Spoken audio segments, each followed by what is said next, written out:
Economy of early stage of Eastern India, Deccan and South India.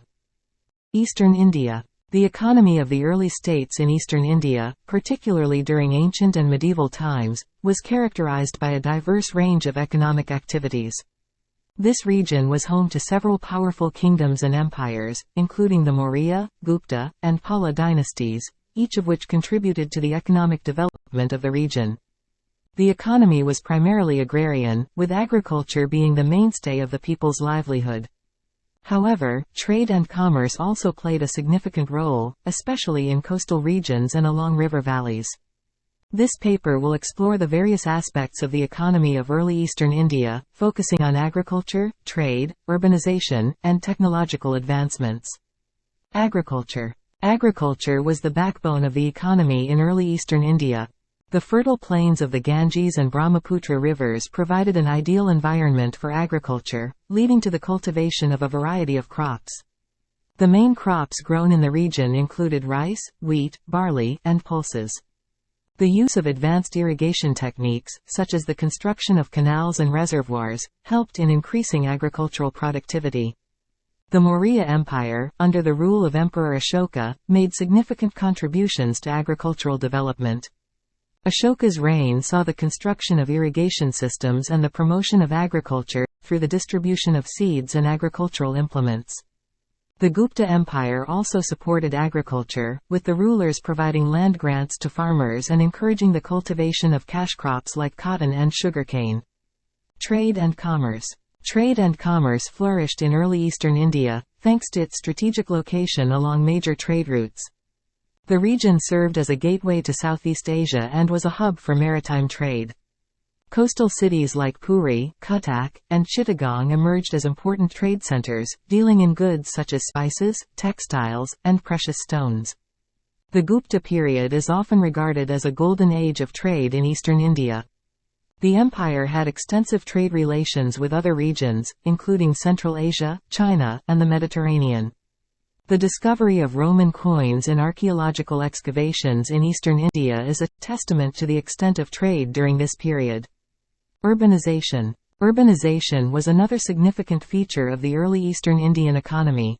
Cities like Pataliputra, the capital of the Maurya Empire, and Nalanda, a center of learning, grew into large urban centers.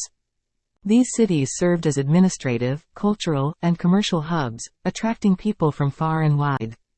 Urban centers played a crucial role in the economy, serving as markets for agricultural produce and centers of craft production. Artisans and craftsmen in cities specialized in various trades, such as metalworking, pottery, and textile production. The presence of guilds and trade associations facilitated the growth of these urban centers.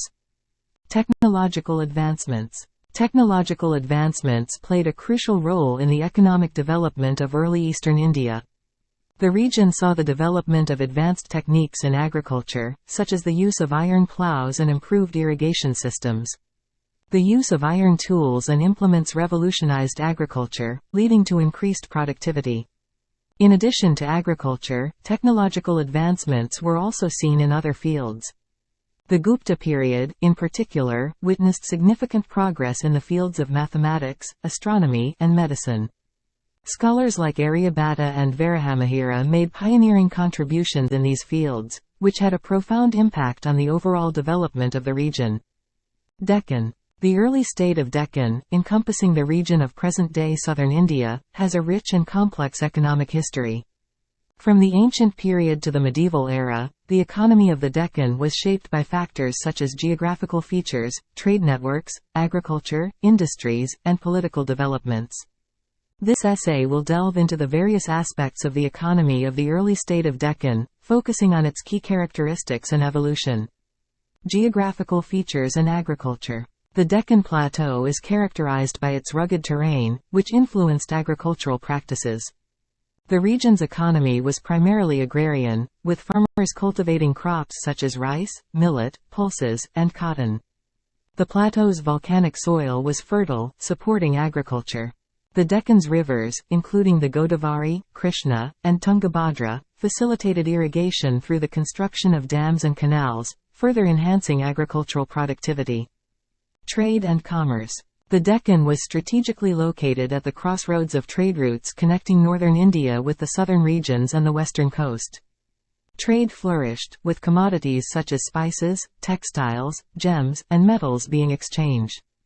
Ports such as Kalyan, Chaul, and Dabhol served as vital hubs for maritime trade, linking the Deccan with the wider Indian Ocean trade network.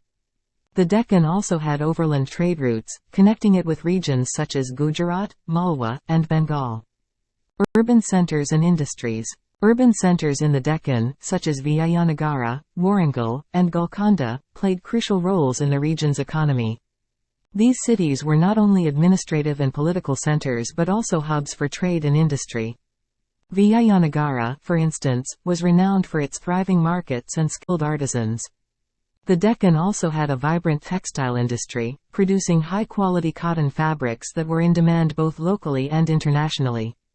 Coinage and monetary system. The early state of Deccan had a well-developed system of coinage, reflecting its economic prosperity. Various dynasties that ruled the region issued their coins, such as the Kakatiya, Hoysala, and Vijayanagara coins.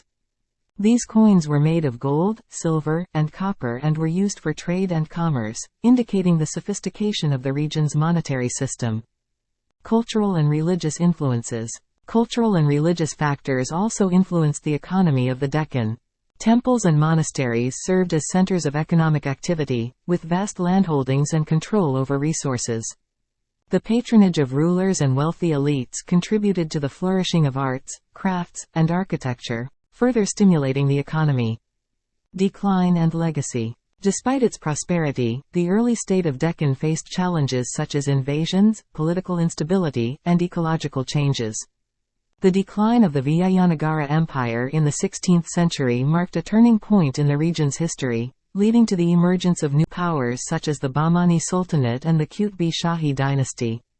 However, the legacy of the early state of Deccan endures, as seen in its architectural marvels, cultural heritage, and the resilience of its people. South India. The economy of early states in South India, such as the Cholas, Cheras, and Pandyas, was characterized by a blend of agriculture, trade, and maritime activities. These states flourished between the 3rd century BCE and the 5th century CE. Coinage and trade practices. Coinage. Coins were minted in gold, silver, and copper. The design and inscriptions on the coins reflected the political and economic conditions of the time. Trade practices. Trade was conducted through a system of barter as well as the use of coins. Merchants played a crucial role in facilitating trade and commerce. Agriculture. Land ownership. Agriculture was the backbone of the economy. Land was predominantly owned by the king, temples, and local assemblies. Crops. The major crops cultivated included rice, millets, pulses, sugarcane, cotton, and spices like pepper. Irrigation. Advanced irrigation systems, such as the construction of tanks, called eri, in Tamil, canals, and wells, were developed to support agriculture. These systems ensured a regular supply of water for crops.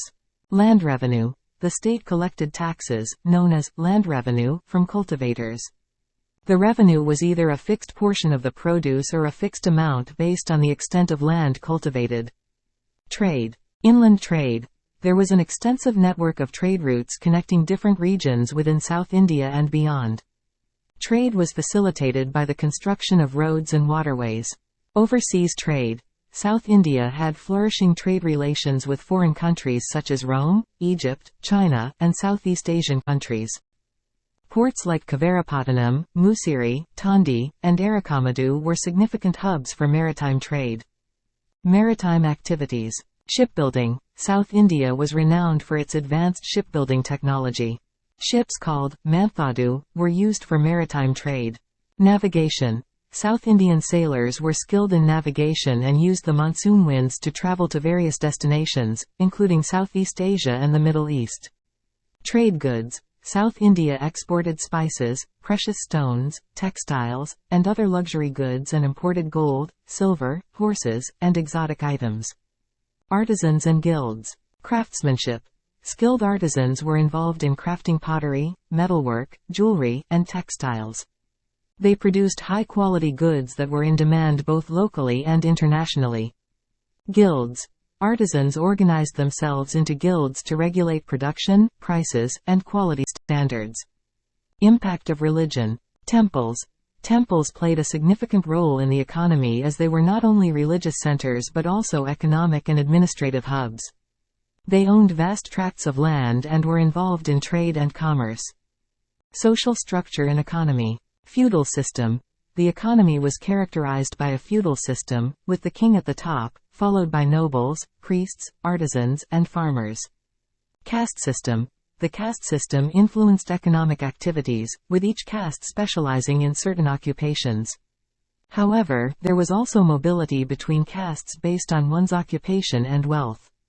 Decline. The early states of South India witnessed a decline due to various factors such as invasions, internal conflicts, and changes in trade routes. The rise of the Delhi Sultanate and the Vijayanagara Empire also contributed to the decline of these early states. Thank you.